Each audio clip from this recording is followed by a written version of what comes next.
过来看一个较轻松的消息。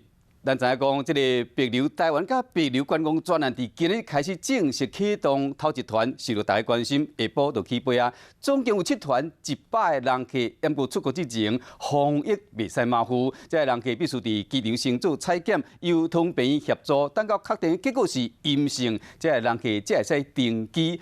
等待检验结果的时间呢，冇限定休困的空间。采检流程是安怎？阮的记者雷亚甲李时间有亲身的体验，带乡亲做来了解。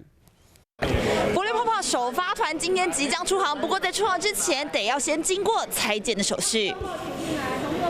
由帛琉通病院协助采检，依照旅行社提供的名单，才有排队领这个试管。3人一组，同时进入采检区。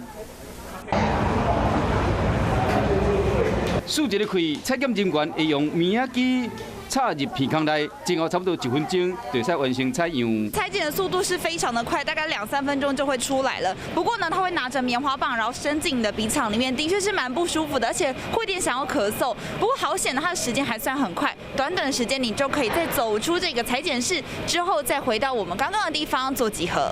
毕竟我们出国的旅客的人数还不是那么多，所以以目前的这个人数的一个情况下，那当然今天的流程是非常的顺畅。事实上，他们的这个采检完了以后，会立刻把这个检体送回到部桃去做检验。也因为是团进团出的关系，所以所有的人集合之后呢，会统一带到5楼，是专门给帛琉旅游首发团的旅客休息空间。